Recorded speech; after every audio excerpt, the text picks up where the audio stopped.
Jeffrey says there's nothing wrong with fapping. It's good for you. It reduces your risk of prostate cancer. Just trust me. And watching porn increases your 1 rep max in the gym. But Jeffrey doesn't even go to the gym. He spends his days in his smelly bedroom. He loses all of his masculine drive. And now he has no energy left to pursue his goals. Instead of putting in the effort to work out, Jeffrey levels up his strength skill on RuneScape. And instead of trying to improve his looks and his confidence, Jeffrey ruins it by adopting the self-image of being a fapper. That's the life of most men. Make sure you're not in this group. I discovered Nofap around 6 to 7 years ago and it was hype. Everyone was telling me about all the benefits I'd get. More testosterone, woman attraction, mental clarity, girls will hold eye contact with you. But I went through the same problem that you're probably going through. I'd get to day 3 or 4 and relapse. Oh, come on. I've got to get to day 90 or at least day 7 for the testosterone boost. And again, day 3 or 4 and relapse. It was frustrating. I actually started to feel worse and more annoyed at myself on Nofap than I did before because I was constantly failing this goal that seemed so easy for everyone else. I wish I knew about the golden point of Nofap earlier. Adonis beats his meat. But not like that. He's a farmer, a hunter, an old school man. Adonis was the first man to transmutate sexual energy into productive goals. Whilst other men are fapping, Adonis is training. He understands that just as good nutrition is fuel for our bodies, sexual energy is fuel for our goals. And dispelling that sexual energy by oneself is a great sin indeed. Adonis tries not to judge, but he can't help but be upset at the hordes of men willingly castrating themselves. And then Adonis notices the young men of Nofap. Here's the real benefits of Nofap.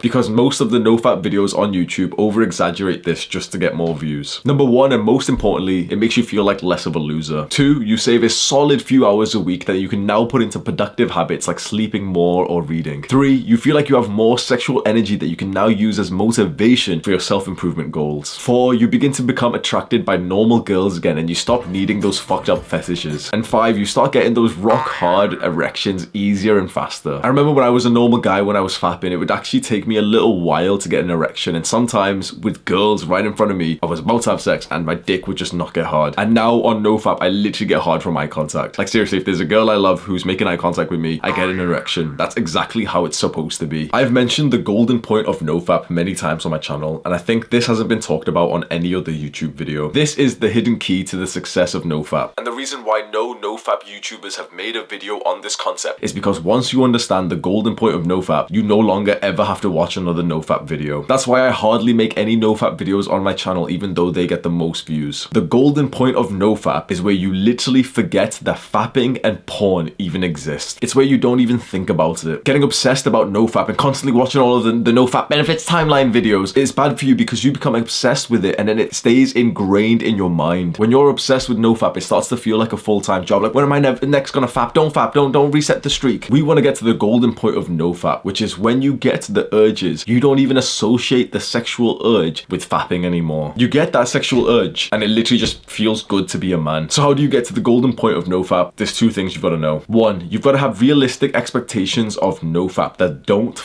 up your mental health. One of the things that no one tells you about Nofap is that you're supposed to relapse many times when you're first starting out. Stop expecting to get into Nofap and then expecting it to be perfect straight away to get to a huge streak. You don't deserve that right now. You have been leveling up this habit of fapping and watching porn for like 10 years. It's gonna take some time to destroy this habit. The most important thing is just try not to fap that much and just know that it will take months, if not even years, for some people to get to the point where they feel like they just are completely on Nofap. And the second thing is your self-image. And this is the part that a lot of people forget. If you say that you're on Nofap, I know for a fact that you will masturbate again soon. Because imagine 2 guys at a party. One of them says, "Oh no thanks, I'm trying to quit drinking." We know for a fact that this guy is going to fail his goal of quitting alcohol. But guy number 2 says, "No thanks, I don't drink." This guy is way less likely to crumble because it's ingrained in his self-image. Don't see yourself as the guy who's on Nofap, as the guy who's trying not to fap. See yourself as the guy who simply just does not fap. You're not trying, you just don't. You're not on Nofap. It's just something that doesn't exist in your mind anymore. And to do that, you have to take a step back from the community of Nofap videos online. Do the hard work, especially when you don't feel like it. Mwah.